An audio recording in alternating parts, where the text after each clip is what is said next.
Bueno, buenas tardes a todos. Mi nombre es Gerardo Rubio, soy el técnico de la Unidad de Recursos Humanos. En esta ocasión, atención a la Ley General de Prevención de Riesgos al lugar de trabajo. El día de hoy desarrollaremos el tema de la webconferencia normativa para evaluación de medicina del trabajo del Instituto Salvadoreño de Seguro Social. En esta ocasión estará con nosotros la doctora Sandra Brun, médica internista, médico del trabajo, con 26 años de antigüedad laboral. Y no nos alargamos y le vamos a dar inicio a esta webconferencia. Así que lo dejamos con la doctora para que desarrolle el tema, ¿verdad? Así que si me ayuda, doctora. Buenas tardes. Buenas tardes. Sí, hoy la temática se refiere a norma técnica de medicina del trabajo del Seguro Social, ¿verdad? Entonces vamos a dar la presentación y después vamos a dar un espacio para preguntas. Vamos a empezar a hablar que la medicina del trabajo, pues en el Seguro Social, tiene una normativa bajo la cual se rige todo el procedimiento de la atención médica de los trabajadores afiliados al régimen del Seguro Social, ¿verdad? Dentro de la ubicación de los médicos del trabajo que tiene el instituto, ¿verdad? Tenemos pues prácticamente al doctor Alfredo Antillón y la doctora Mariela López, que se encuentran ubicados en la unidad médica de Santa Tecla en La Libertad. Luego tenemos al doctor David Granillo, que se encuentra en el Hospital Regional de Sonsonate del Seguro Social. Al doctor Ricardo Mendoza y la doctora Ibis Castro en Unidad Médica Sacamil, que actualmente es el Hospital Policlínico Sacamil del Seguro Social. Luego tenemos al doctor Samuel Sánchez de la Unidad Médica de Atlacat, ¿verdad? A la doctora Vanessa López, que se encuentra ubicada en la Unidad Médica de San Jacinto, al doctor Milton Escobar, que se encuentra en la Unidad Médica de Quesaltepeque y que le da cobertura a la Unidad Médica de Apopa, Aguilares y Chalatenango.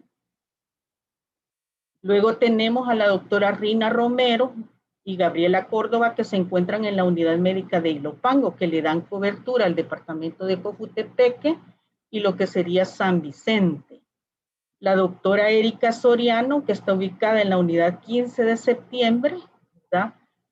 La doctora Mónica Nolasco, que se encuentra en la Unidad Médica de Zacatecoluca, dándole cobertura a todo el departamento de La Paz. Al doctor Mario Suárez y Carla Herrera, que se encuentran en la Unidad Médica de Santa Ana, que le dan cobertura al departamento de Aguachapán y Santa Ana.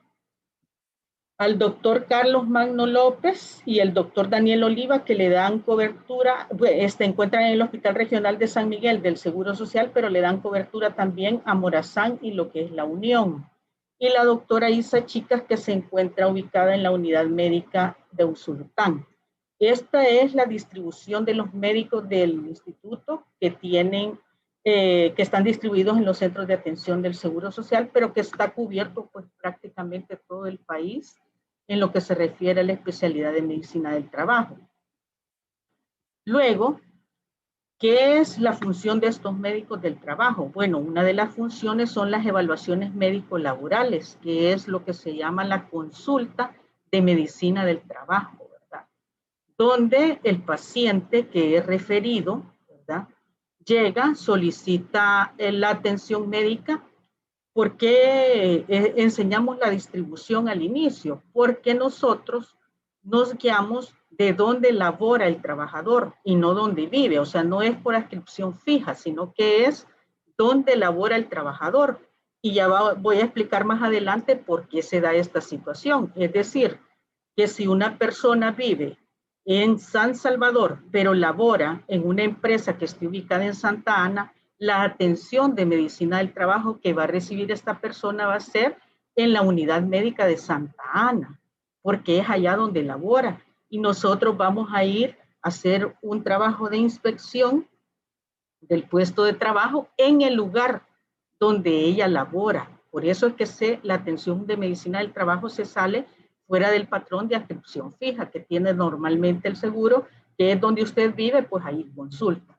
Entonces, muchas veces el paciente llega referido y va a solicitar, digamos que vive en San Salvador, pero trabaja en Santa Ana, va a solicitar una cita en la unidad médica 15 de septiembre, de ahí es referido para la unidad médica de Santa Ana, ¿verdad? Ya les expliqué la situación del por qué. Ahora, ¿cómo se hace todo este procedimiento? Bueno, el paciente, para ser atendido en la especialidad de medicina del trabajo, tiene que ser referido. ¿Por quién va a ser referido? Por un especialista tratante, puede ser referido por un médico de la clínica empresarial, ¿verdad? O puede ser referido por un médico general de la consulta externa, ¿verdad? Entonces, ahí con esto se inicia el proceso de la atención médica en medicina del trabajo. Esta persona con la referencia, ¿verdad?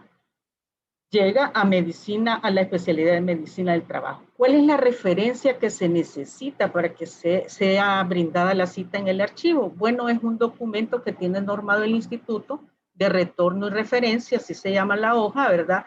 Tiene un código SAFIS en todas las unidades, todos los médicos tienen este tipo de documento y es en el que se hace la referencia hacia medicina del trabajo cuando así lo considere el médico. No se aceptan referencias de hospitalización, de emergencias o de instituciones ajenas al IS. ¿Por qué? En primer lugar, en hospitalización no se aceptan porque muchas veces el paciente todavía no se ha recuperado. Y medicina del trabajo, el objetivo es que los trabajadores se incorporen al proceso de trabajo, ¿verdad? Donde ellos laboran. Entonces, ese es el objetivo. Si el paciente todavía está hospitalizado o después de la hospitalización va a requerir una incapacidad larga, no tiene sentido que nosotros como médicos del trabajo hagamos nuestra intervención en ese momento. Luego de por qué no se reciben de emergencia, porque en las emergencias el paciente consulta por un evento en particular, no se tiene un historial de ese trabajador a consecuencia de esa situación, ni tampoco estudios que sean, que ayuden pues al diagnóstico de estos pacientes. ¿Y por qué no de instituciones ajenas al IS? Porque el instituto cuenta casi con todos los servicios de atención médica. Entonces, no se nos permite a nosotros recibir de instituciones ajenas al Seguro Social. Siempre tiene que ser referido por un médico general de la consulta externa o tiene que ser referido por un médico de clínica empresarial para aquellas empresas como el Ministerio de Salud que tiene su clínica empresarial, ¿verdad? O por un médico especialista de la patología que lo esté tratando, ¿verdad? Entonces, esa es la parte. Luego, ¿cuáles son las responsabilidades del especialista? Vamos a llamar del especialista, pero en realidad ya les dije que puede ser un médico empresarial o un médico general de la consulta externa de cualquier centro de atención, clínica comunal, unidad médica, de un médico general, ¿verdad? Se necesita para ser referido a medicina del trabajo un resumen clínico completo del caso del paciente, que eso se transcribe en el documento que ya le llamé, se llama de referencia y retorno, que es la hojita que ustedes están viendo ahí. La impresión diagnóstica que se tenga, los estudios que yo haya realizado al trabajador, el tratamiento indicado que se le ha dado al trabajador y las limitaciones funcionales y el pronóstico, ¿verdad? Que yo pueda considerar en ese trabajador. Eso es bien importante, que la referencia vaya lo más completa posible. Entonces, ya se les dio esta capacitación a los médicos del instituto para que cuando refieran a medicina del trabajo, traten de llevar todos estos componentes que ya hemos visto en esta diapositiva, ¿verdad? ¿De qué es responsable el médico que lo está tratando al paciente? Bueno, del tratamiento médico. Nosotros como medicina del trabajo no damos medicamentos, ¿verdad? No extendemos medicamentos porque el ámbito de nosotros es diferente, es el campo del trabajo. No realizamos tratamientos quirúrgicos ni rehabilitación. Esa es una competencia del médico tratante de la patología por la cual va a ser referido el trabajador. La intervención de nosotros es cuando ya está rehabilitado y hay que reincorporar a este trabajador al ámbito del trabajo. Es decir, que si este trabajador necesita estar incapacitado por varios meses, el responsable va a ser el médico especialista de la patología, porque él va a estar justificando el reposo como una medida contributoria al tratamiento que le esté dando al trabajador. Luego, un plan diagnóstico terapéutico y educacional hacia el paciente. Esa es también responsabilidad del especialista tratante, ¿verdad? De decirle qué es lo que tiene, qué estudios le va a realizar, qué tratamiento médico le va a dar, y educación en cuanto, por ejemplo, hay problemas de obesidad que afectan la espalda, ¿verdad? Entonces ponerlo en un plan de nutrición, referirlo a un nutricionista, prácticamente sería una responsabilidad del especialista tratante.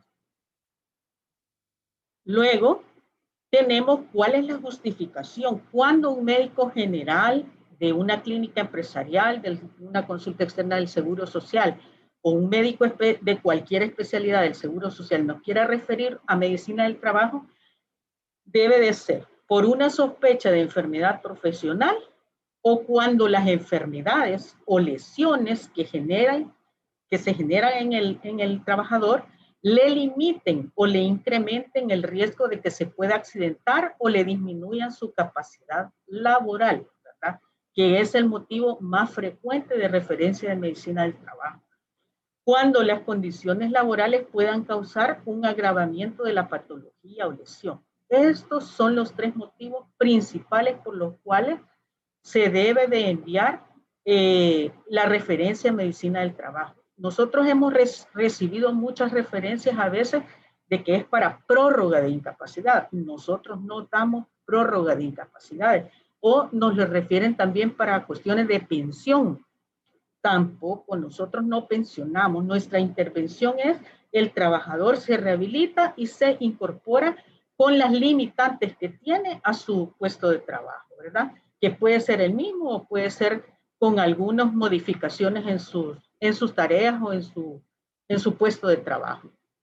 Entonces, no se deben de usar las referencias para que el médico del trabajo prorrogue o emita una incapacidad o trámite de pensión. Tampoco se puede gestionar medidas administrativas. Las medidas administrativas son los traslados, los cambios de puesto de trabajo, la modificación de las jornadas laborales, etc. Esas medidas administrativas son responsabilidad del empleador, del que los ha contratado. ¿Por qué? Porque en el espíritu de la Ley General de Prevención de Riesgos en los lugares de trabajo no se habla de traslados, se habla de mejorar las condiciones del puesto de trabajo, ¿verdad?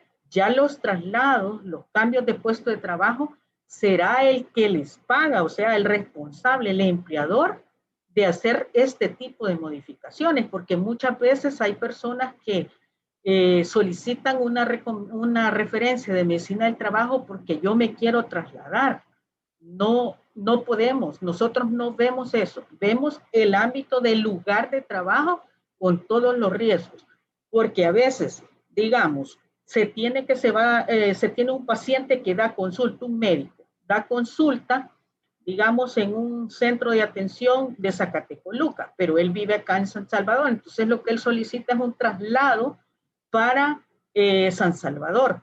La referencia a medicina del trabajo no es para ese tipo de modificaciones, porque, como le repito, puede ser, si se traslada para acá, ¿qué va a hacer un médico? Siempre va a dar consulta, entonces la actividad es la misma, ¿verdad? Entonces, en ese sentido, nosotros no se utiliza la consulta de medicina del trabajo para este tipo de situaciones. Luego tenemos que el médico del trabajo tiene ya unos formularios que están en la norma contenido, ¿verdad? Donde está la evaluación médico-laboral de primera vez.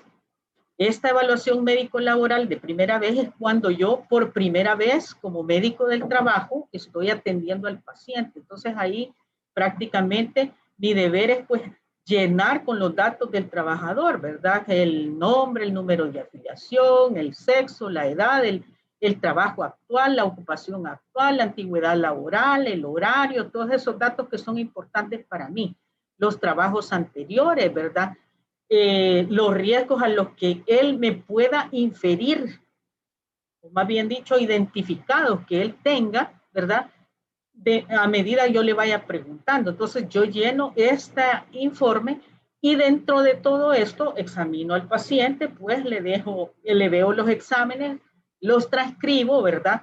El diagnóstico por el cual me ha sido referido el trabajador y dejo mi plan médico laboral. En mi plan médico laboral muchas veces si la referencia viene completa, ¿verdad? Yo no tengo necesidad de mandar una contrarreferencia. Pero si no viniera completa la referencia, yo tengo la necesidad de mandar una contrarreferencia al médico que me lo envió y le doy un documento al paciente para que se lo lleve. Luego, dejo como otro plan, ¿verdad? La investigación específica. Así se llama una labor que hace el personal de educadores en salud de las unidades donde hay médico del trabajo y que van a esos lugares de trabajo a hacer la investigación. Ellos van y tienen sus propios formularios, ¿verdad? Que van a llenar más adelante para que van a dejar constancia en el expediente del paciente, porque toda esta documentación se encuentra en el expediente de los pacientes. Luego, como les decía, viene lo que es la investigación específica que hacen los educadores en salud, que es cuando van a sus lugares de trabajo, se entrevistan con la jefatura, ¿verdad? Piden documentación de acuerdo a la patología, ¿verdad? Como médico, yo tengo la obligación de ponerle no el diagnóstico del paciente, sino que tengo la obligación de hacerle yo orientarle qué es lo que necesito que él investigue en el puesto de trabajo. Entonces, eso es bien importante. Ya una vez obteniendo la referencia y lo que es el documento de la investigación específica, yo puedo hacer lo que es un análisis trabajo-enfermedad, ¿verdad? Entonces, ¿para qué? ¿Para qué me va a servir esto? Bueno, esto me va a servir para hacer un abordaje si el trabajador va a meritar o no la recomendación médico-laboral, ¿verdad? Esto se parece mucho como a una atención médica, ¿verdad? Usted ve a un paciente con un dolor abdominal y entonces lo examina, le hace todos los estudios y después saca un análisis. Si es un apéndice, probablemente termine en una cirugía, pero si es un dolor abdominal por otra causa, usted le dé solo un tratamiento médico. Entonces, en ese sentido, nosotros toda esta documentación y toda esta información la basamos en una evaluación de lo que sería, ahí está, ¿verdad? La primera hojita es la que está en la parte alta, es la referencia, la de abajo es el informe de la investigación específica, luego yo hago un resumen de análisis trabajo-enfermedad para ver si amerita o no la recomendación médico-laboral, ¿verdad? Entonces, todo esto va contenido en el expediente del trabajador. Y entonces yo tengo que decir por qué amerita, ¿verdad? ¿Qué tipo de lesión tiene el trabajador? Si es de origen laboral o común, ¿verdad? Si esto repercute en el trabajo o agrava las condiciones de salud, las condiciones del trabajo. Entonces, yo voy a sacar un análisis y de eso voy a determinar si amerita o no la recomendación médico-laboral, ¿verdad? Para luego extendérsela al trabajador. Aquí está la hoja de recomendación médico-laboral, pues que lleva el nombre del empleador, que es la empresa a la que tiene contratado el trabajador, y le agrego la ubicación, porque puede ser un super selecto y como ustedes saben está a nivel nacional, entonces yo tengo que poner qué super selecto es. Al igual que el Seguro Social, al igual que el Ministerio de Salud, yo tengo que poner a qué empleador voy a dirigir esta recomendación médico-laboral. Ahí aparece el nombre del médico del trabajo, aparece el nombre del paciente y el número de afiliación. Luego vienen los diagnósticos de remisión, que fueron los diagnósticos por los cuales me lo refirió el especialista tratante, ¿verdad? Luego viene emitiendo las siguientes especialidades tratantes, ¿verdad? Entonces ahí voy a poner yo si me lo refirió un ortopeda, pongo el nombre del doctor y además de eso la especialidad, pongo, si fue la fisiatra, pues el nombre de la fisiatra más la especialidad de ella. Y considerando los hallazgos del puesto de trabajo detallados en la investigación específica que fue hacer el educador en salud, pongo el nombre del educador en salud, ¿verdad? En la fecha tal, ¿verdad? Porque el documento lleva una fecha que se realizó la investigación específica, y luego como complemento terapéutico vienen mis recomendaciones si ameritó la recomendación médico-laboral, ¿verdad? Y esto va de acuerdo al artículo 64 de la Ley General de Prevención de Riesgos en los Lugares de Trabajo, y ahí lo dice: será obligación del empleador tomar las medidas administrativas correspondientes para implementación inmediata de la recomendación médica.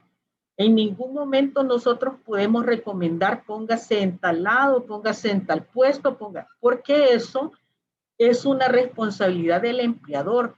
Yo no sé las competencias técnicas que pueda tener el trabajador como para que lo puedan reubicar. Yo restringo, ¿verdad?, algunas actividades o tareas que el trabajador hace en el puesto de trabajo que puedan en un determinado momento afectar su salud o evitar su rehabilitación completa. Entonces, en ese sentido es la intervención de medicina del trabajo, pero nunca para ir a decir, mire, póngalo por favor acá en la consulta externa, o me lo pone allá en hospitalización o en terapia respiratoria. No, no puedo decir específicamente a dónde.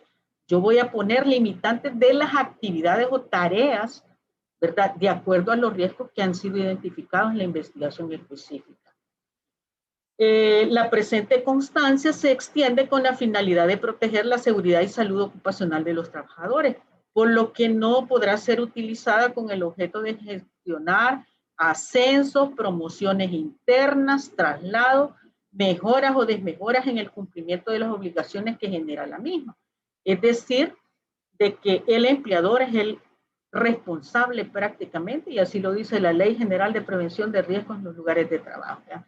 Por lo que solicitamos a usted, con todo respeto, el cumplimiento de las indicaciones médicas que ayudan a la rehabilitación del paciente. Y ahí pues la fecha, y viene la firma del médico del trabajo, su sello, y el visto bueno del director, porque es un documento que va a salir fuera de lo que es el Seguro Social. Entonces, es bien importante pues recalcar, ¿verdad?, que se ponen los diagnósticos del trabajador, se pone el nombre del educador en salud que hizo la investigación específica, y pues las responsabilidades que le quedan al empleador de cumplir esta recomendación en base a la ley, ¿verdad? Entonces, se emite la recomendación médico-laboral, de las cuales se sacan 2 copias y una original. La original, ¿verdad?, se le manda al empleador, ¿verdad? Y una de las copias se le da al trabajador, y la otra copia queda en el expediente del paciente. La copia, una de las copias, que es la que le queda en el expediente del paciente, donde firma el empleador de que ha recibido la recomendación, y también firma el trabajador de que la ha recibido. Esto va al expediente y se resguarda pues prácticamente en el expediente, ¿verdad? Entonces, una copia va para el trabajador que está enfermo, que consultó, como les decía, la otra copia y el original se mandan a pues el director del establecimiento de salud, y luego viene y se envía con un mensajero al empleador para que reciba el original, firme y sella de que la ha recibido. ¿Por qué se hace todo esto? Porque la responsabilidad legal para el instituto, según la Ley General de Prevención de Riesgos en los Lugares de Trabajo, es entregarla al empleador. ¿Por qué? Porque luego va a llegar el Ministerio de Trabajo, puede llegar a la empresa a hacer una visita de inspección y va a solicitar probablemente qué trabajadores de ahí son los que tienen las recomendaciones médico-laborales. Si el empleador no está enterado, pues no va a poder mostrar nada. La obligación de nosotros como Seguro Social es enviar en los primeros 5 días hábiles al Ministerio de Trabajo la lista de todas las recomendaciones médico-laborales que por mes nosotros hemos entregado. Entonces, ¿cuál es el objetivo? Se mandan a la Dirección de Inspecciones para que ellos, tal como lo dice la ley, sean los que supervisen el cumplimiento de estas recomendaciones. Vean, no es el instituto, ¿verdad? Entonces ya el mensajero regresa con la copia ya firmada y sellada, la entrega en el archivo y esto va para el expediente del paciente. Si el paciente solicita que se le dé su expediente completo, ¿verdad? Que lo puede hacer a través de la OIR del Seguro Social, que se ubica en el segundo nivel de la torre administrativa, tiene que llenar un formulario y entonces se le entrega copia de todo su expediente foliado y entre esos documentos, pues la investigación específica, las recomendaciones y todo lo que se escriba acerca del caso del paciente. El contenido de las recomendaciones, pues incluye un tiempo de vigencia, ¿verdad? Que va a depender de lo que nosotros determinemos como médicos del trabajo en el análisis trabajo-enfermedad, las recomendaciones orientadas al trabajador y a la empresa, ¿verdad? Como capacitaciones, permitir controles médicos y modificaciones específicas. Más que todo hacemos énfasis en las modificaciones específicas porque tanto el permitir los controles médicos ya pues es un derecho del paciente, ¿verdad? Cuando enseña la boleta a su empleador para que le dé el permiso. Y se evitarán contradicciones legales, ¿verdad? O sea, ustedes saben que hay definiciones, por ejemplo, de jornada laboral diurna y jornada laboral nocturna, están definidas claramente en el Código de Trabajo. Entonces, no vamos a poner que trabaje de 9 a 5 de la tarde cuando sabemos que la jornada laboral diurna va de las 6 de la mañana a las 7 de la noche.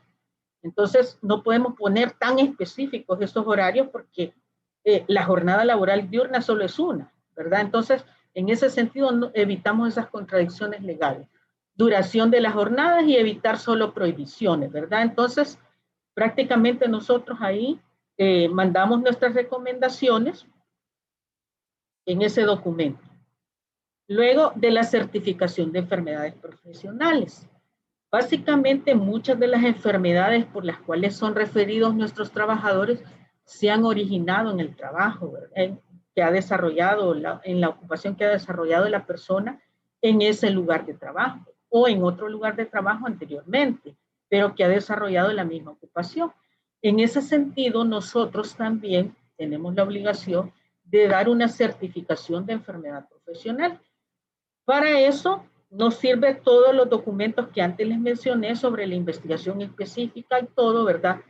Se llenan otros formularios, ¿verdad? Entonces, que llena el médico del trabajo y prácticamente cuando ya se ha analizado y se ha determinado en una conferencia de medicina del trabajo, nosotros tenemos conferencias todos los días miércoles de cada semana, ¿verdad?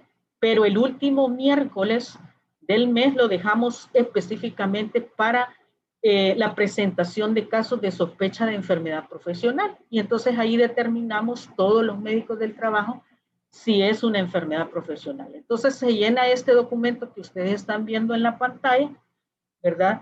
Con el nombre del trabajador, el número de afiliación y el diagnóstico, aquí ya va, de la enfermedad profesional. Por ejemplo, puede ser un síndrome del túnel del carpo, ¿verdad? Que sea de origen profesional. Entonces allí va el nombre de la enfermedad y se extiende este documento y se hace exactamente como se ha hecho con las recomendaciones médico-laborales. Se le lleva al empleador, otro se le da al trabajador y el otro queda en el expediente. O sea, exactamente igual. Entonces es un diagnóstico acreditado por un especialista que corresponde a una patología que esté en el artículo 332 del Código de Trabajo, que ahí está el listado de enfermedades profesionales, ¿verdad? El informe de la investigación específica, los estudios de medición que haya realizado la empresa que se obtienen a través de la investigación específica o un estudio económico, registros médicos y opinión conjunta con medicina del trabajo que queda en conferencia y que de esto pues se levantan actas de cada reunión, ¿verdad? Entonces, todo eso está tremendamente documentado. Aquí haciendo énfasis, ¿verdad? Que ahí va pues prácticamente el diagnóstico, ¿verdad? La causa que originó la enfermedad profesional, ¿verdad? Y pues prácticamente cuando este trabajador, se le recomienda al trabajador que cuando él se presente y consulte por esta misma enfermedad, con otro médico, siempre le enseña la hojita para que pueda ser registrado como enfermedad profesional en los censos diarios de la consulta. ¿Verdad? Entonces, luego tenemos el resumen, análisis, trabajo, enfermedad, como les mencionaba, que era el formulario que nos sirve a nosotros para orientarnos si el origen es profesional, si hay repercusión en el trabajo o el trabajo repercute sobre el estado o condición de salud. Entonces, aquí tenemos un ejemplo, ¿verdad? Síndrome del túnel del carpo, que les decía, es prácticamente alteración derivada de una enfermedad. Y el número 1 es laboral cierto, cuando nosotros hemos hecho pues, el análisis de todos esos factores que contribuyeron a que esta persona tuviera esa enfermedad. Y decimos que influye en el normal desempeño de su trabajo, ¿verdad? Y que la alteración puede ser agravada por el trabajo. Entonces, eso es bien importante. Y de eso se emite prácticamente lo que es la certificación de enfermedad profesional, que también tiene un formulario, que es el que les decía, ¿verdad? Por ejemplo, para este caso tenemos que es un síndrome del túnel del carpo de esta persona y que la causa fueron los movimientos repetitivos y posturas sostenidas de la muñeca porque escribía a máquina. Todo esto se documentó en la investigación específica. Luego tenemos, ¿verdad? Que igual como les había repetido, ¿verdad? Esta certificación se le da a la original, pues prácticamente una copia al empleador, ¿verdad? Al trabajador y luego pues prácticamente se mantiene se le notifica también a los especialistas para que ellos puedan censarlo, como les decía, como enfermedad profesional. Luego hay un aspecto en la norma sobre los exámenes médicos y de laboratorio solicitados al ISS por las empresas a requerimiento del Ministerio de Trabajo. Muchas empresas solicitan al instituto a través de la dirección general, a través de los directores o a través aquí del Departamento de Salud del Trabajo, de la torre administrativa, que se les pueda brindar el apoyo en hacer exámenes solicitados, ¿verdad? Por las empresas. Y ahí ponen que necesitan, por ejemplo, que se les haga las hormonas tiroideas, el colesterol, los triglicéridos, la glucosa y una serie de exámenes. Para eso, y que se basan en el artículo 63 que tiene la Ley General de Prevención de Riesgos en los Lugares de Trabajo, en la cual establece que cuando a juicio de la Dirección General, ¿verdad?, del Ministerio de Trabajo, se solicitara exámenes, tendría que hacerlos el Seguro Social. Pues básicamente nosotros les pedimos que cuando sea así, lo primero que deben de anexar a su solicitud es el acta de inspección que les ha hecho el Ministerio de Trabajo, donde les ha determinado esos exámenes, porque eso es lo que dice la ley.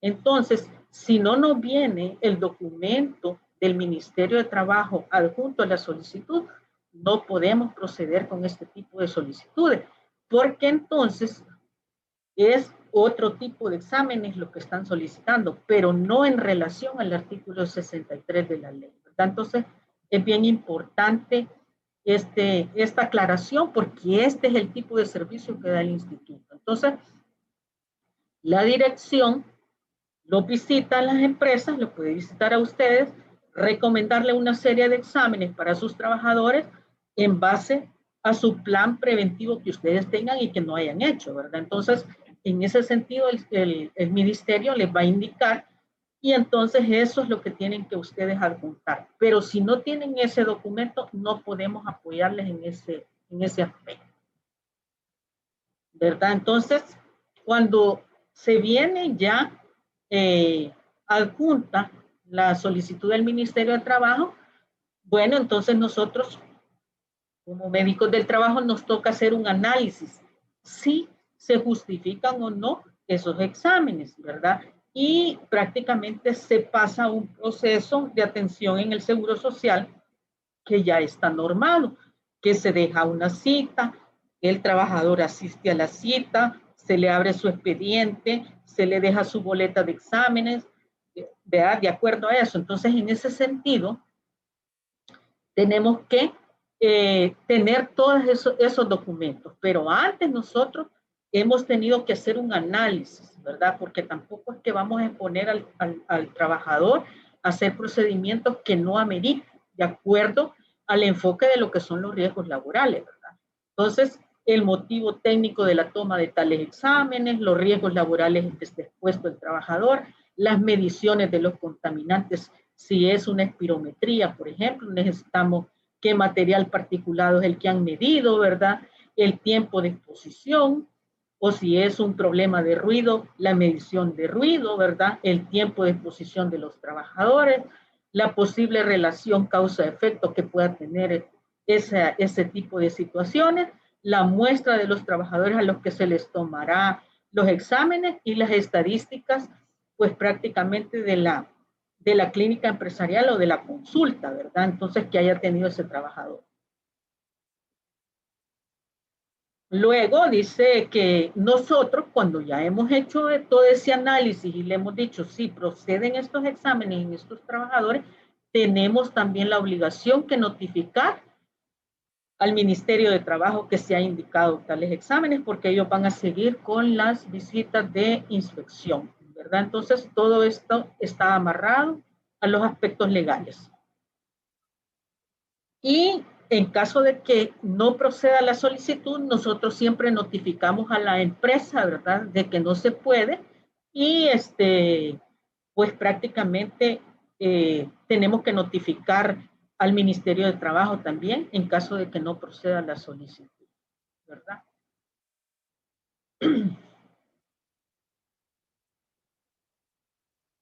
Bueno, con esto creo que les he ampliado lo que más he podido de lo que es la norma.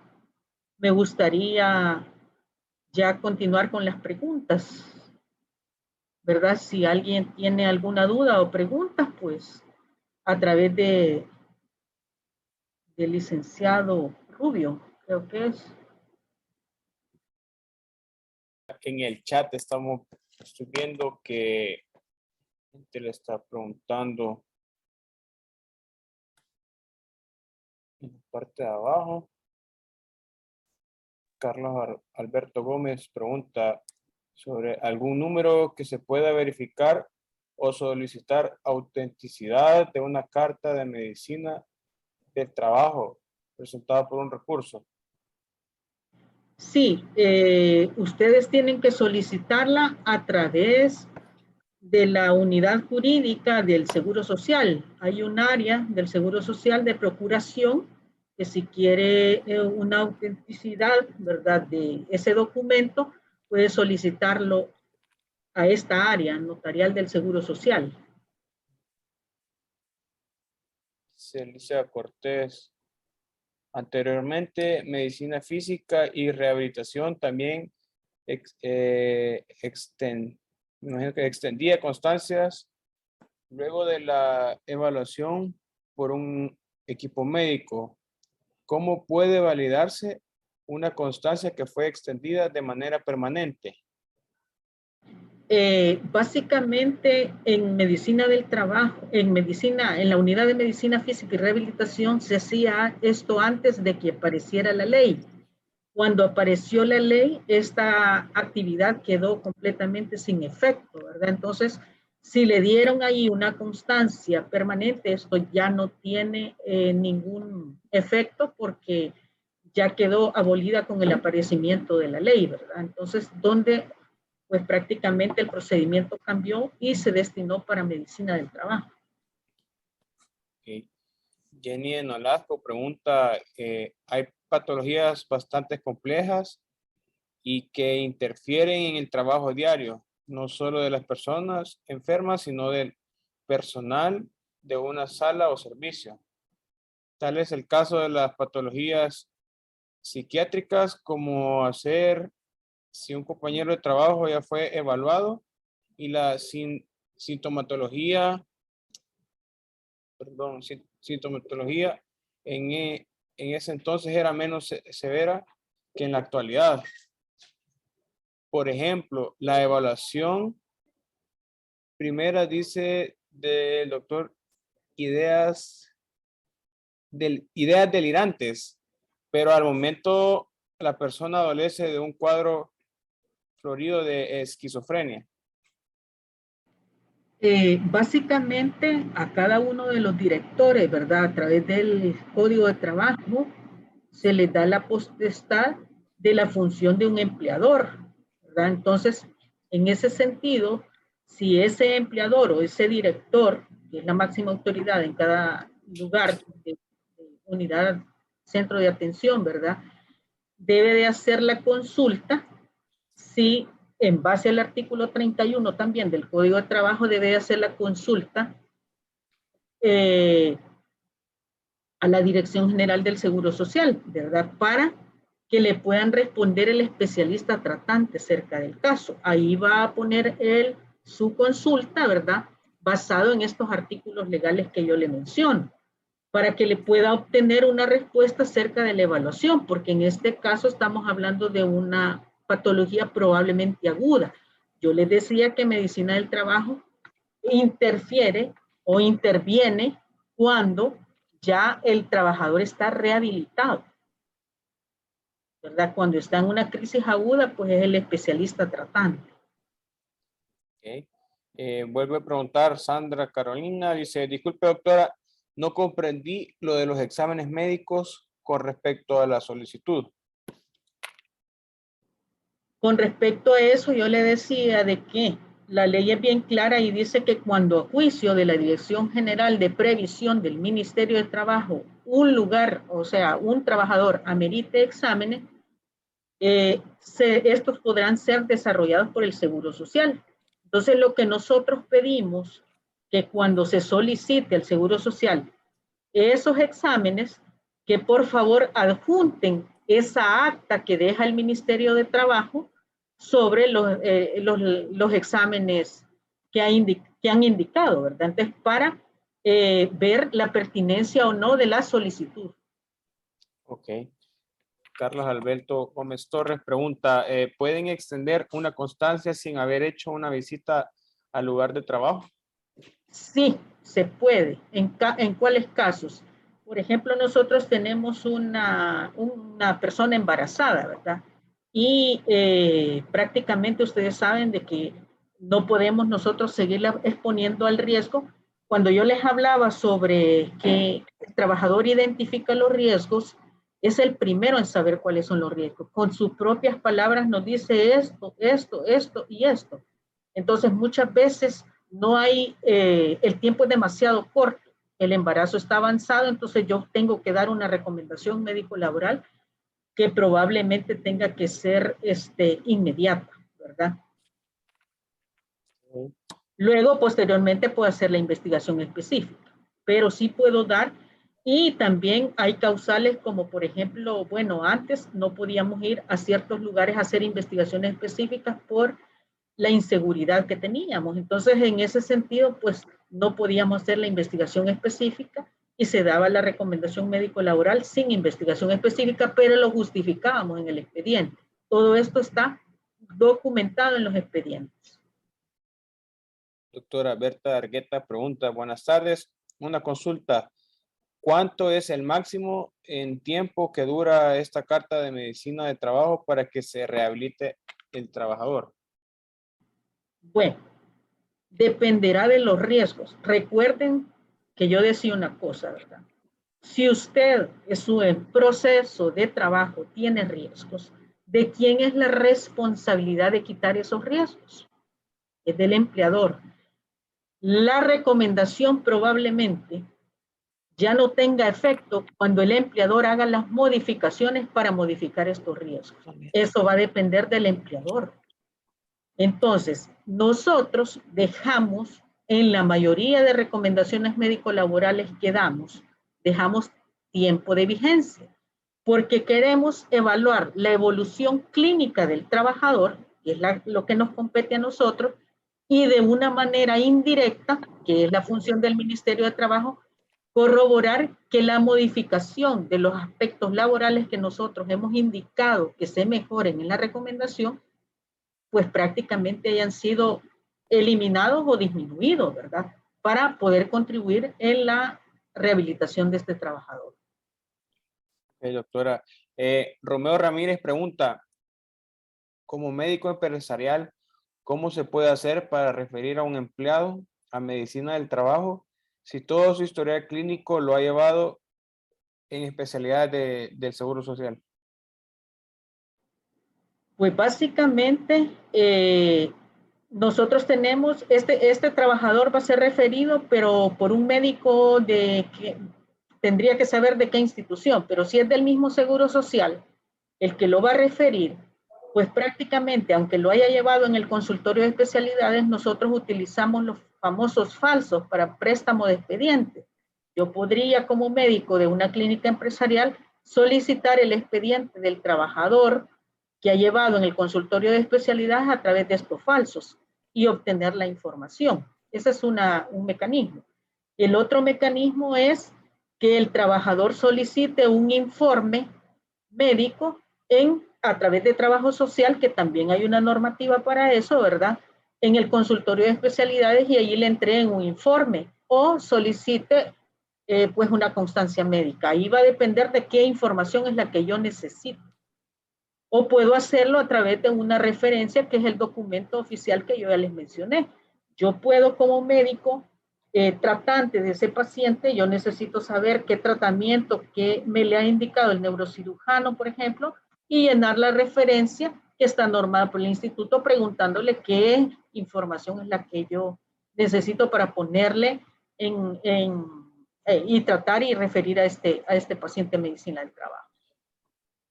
Ok, doctora. Milagro del Carmen pregunta, ¿qué puedo hacer, qué puede hacerse en el caso de un trabajador que la recomendación que medicina del trabajo le restringe cualquier actividad de esfuerzo físico, actividades repetitivas, permanecer en pie, etcétera?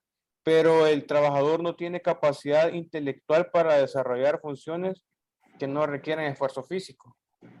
Precisamente, y era lo que yo les decía, ¿verdad?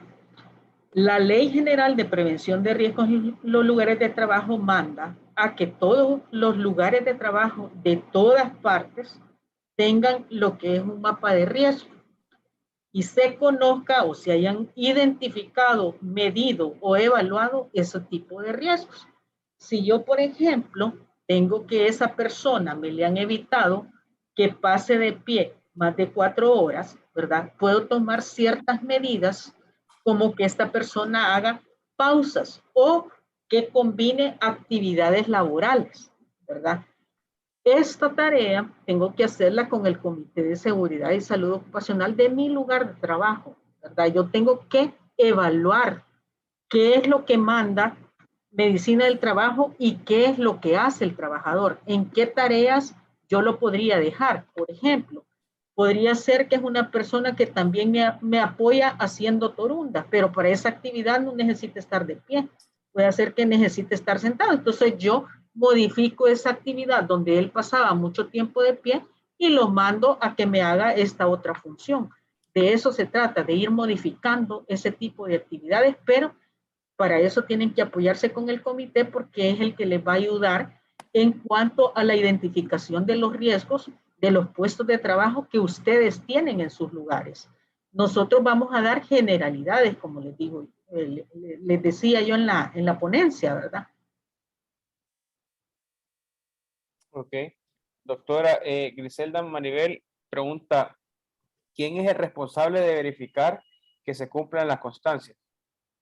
El responsable de verificar, según la Ley General de Previsión de Riesgos en los lugares de trabajo, es el Ministerio de Trabajo. Por eso, de ahí nace la responsabilidad que como Seguro Social nosotros tengamos que reportar mes a mes en los primeros 5 días hábiles todas las recomendaciones que damos a los trabajadores con nombre, apellido, edad y empresa y lugar donde se ubica la empresa al Ministerio de Trabajo y específicamente a la Dirección de Inspecciones, que es la encargada, según la ley, de hacer pues ya prácticamente este tipo de inspecciones. Okay. Doctora Carlos Alberto Gómez pregunta, ¿se puede emitir constancia a alguien que tiene diagnóstico de cervicalgia y discopatía? Perdón. discopatía, pero practica deporte, aún sabiendo el diagnóstico. Pues prácticamente eso va a depender. Bueno, es aquí donde nosotros debemos de tomar en consideración, ¿verdad? Esta recomendación se basa en una ley. La ley habla de lugares de trabajo, ¿verdad? Estilos de vida fuera del lugar de trabajo. Si yo tengo actividades laborales de riesgo para un trabajador, yo tengo que actuar en ellas, ¿verdad? Ya las actividades de la vida diaria fuera del trabajo, que vienen a incidir en la salud del trabajador y que son importantes, pero ya salen fuera de competencia de este aspecto porque la ley limita a que sea en los lugares de trabajo. Si digamos en la persona en sus horas libres practica cualquier deporte o realiza cualquier otro tipo de trabajo no remunerado o tal vez no formal, ya esa es una situación muy personal que la ley no nos permite, ¿verdad? Sino que nos limita. Entonces, en ese sentido, si yo hago la investigación específica y dentro de la investigación específica identifico que en las tareas que realiza en la ocupación que tiene ese trabajador son de riesgo, probablemente tenga que darle una recomendación médico-laboral. Ok, doctora. Milagro de Carmen Ventura pregunta nuevamente, en este caso, el trabajador padece de una neuropatía y ha perdido fuerza en los dedos. Tampoco puede escribir. Entonces ya eso la vuelve una persona con discapacidad, ¿verdad? Entonces, prácticamente, y es aquí donde hay que dejar bien claro, ¿verdad? Las recomendaciones médico-laborales no son certificaciones de personas con discapacidad. Para la certificación de discapacidad, como existe la ley, existe otro proceso. Y es el hecho que para poderlo dictaminar como una persona con condición de discapacidad, se tiene que hacer a través del Ministerio de Trabajo. Ahí hay, en la Dirección de Previsión del Ministerio de Trabajo, existe una sección que se llama Grupos Vulnerables. Ahí hay una solicitud, ¿verdad?, que el trabajador llena o que puede solicitarlo el jefe de recursos humanos para que le evalúen a esa persona que ya va a ser con una condición de discapacidad, porque es una secuela que ya no, probablemente ya no se recupere. ¿Verdad? Entonces, en ese sentido, yo también tengo que cumplir con esos aspectos legales que es la ley integral de personas con condición de discapacidad, ¿verdad? Entonces, que dice que por cada 20 trabajadores debo de tener una persona con condición de discapacidad. Es ahí donde nos juntamos con todas esas leyes, pero tenemos que separar una cosa de la otra. Una cosa es una recomendación médico-laboral y otra cosa es una certificación de persona con condición de discapacidad. Porque probablemente esa pérdida de fuerza no solo sea para el trabajo, sino también para las funciones de su vida diaria, como por ejemplo el hecho de comer, caminar, asearse, ¿verdad? Entonces ya estamos hablando de otra condición de la persona. Ok, doctora. Hay una sugerencia, dice ver tarjeta. Si me podría indicar de nuevo la normativa donde se contempla todo esto. Bueno, la normativa ustedes la pueden encontrar, todas las normativas del instituto las pueden encontrar en la página web del instituto, ¿verdad? Ahí hay un aspecto de normas donde ustedes pueden descargar todas las normas que tiene el instituto, que son bastantes normas. Pero específicamente la norma de medicina del trabajo también ahí aparece, ¿verdad? Es de marzo del 2016. Así se llama, Norma Técnica de Medicina del Trabajo, marzo 2016.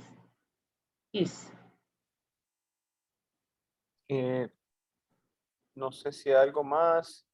Aquí nos preguntan si compartirán la presentación. Pero... Pues básicamente yo la presentación se las envié, ¿verdad? Con ese objetivo, que ustedes puedan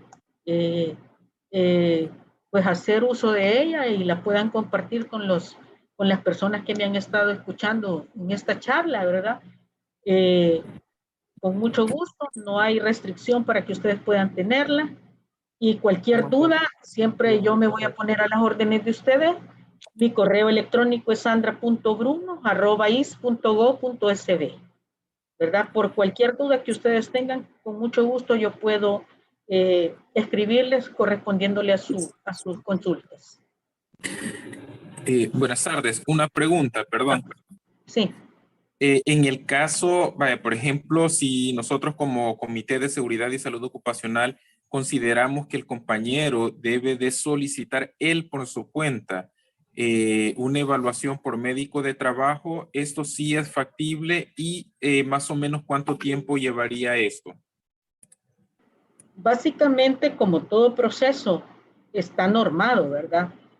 Él tendría que solicitar una evaluación por medicina del trabajo a consideración del especialista que lo está atendiendo, ¿verdad? Para poderlo atender tiene que tener una patología. Correcto. Entonces, el médico que lo está atendiendo, el paciente le puede decir, fíjese doctor que yo desearía que un médico del trabajo me atienda porque considero que hay aspectos del trabajo que esto y lo otro, ¿verdad? Entonces el médico especialista, basado en los 3 justificaciones que les mostré en esta presentación para referir a medicina del trabajo, él nos va a referir al paciente, ¿verdad? Porque tiene que ser como corresponder a eso, ¿verdad? A esa justificación. Puede ser una enfermedad que esté provocando aumento en el ausentismo laboral, por ejemplo, por decirle algo, no se mejora, va 2 días al trabajo y luego se queda una semana incapacitado, podría ser. Entonces, esa evaluación la va a hacer el médico tratante, que puede ser un médico general, ya les dije, un médico de la clínica empresarial del Ministerio de Salud, o puede ser un especialista tratante que lo esté atendiendo. A él Perfecto. debe solicitarle la referencia. Ah, perfecto. Entonces la vía sería decirle al compañero que le solicite a su médico, que lo pase con... Correcto, esa sería la vía. Ah, perfecto, gracias. Muy bien. Ok, solo para agregarles algo, doctora, el día lunes me van a pasar el listado de los correos que se ingresaron en Zoom, de todos los participantes de esta ponencia, y yo personalmente les voy a enviar esta presentación. La voy a pedir yo también y se la voy a hacer llegar a sus correos para todos los que tengan y quieran tener la presentación, ¿verdad? No sé si iba a agregar algo más, doctora.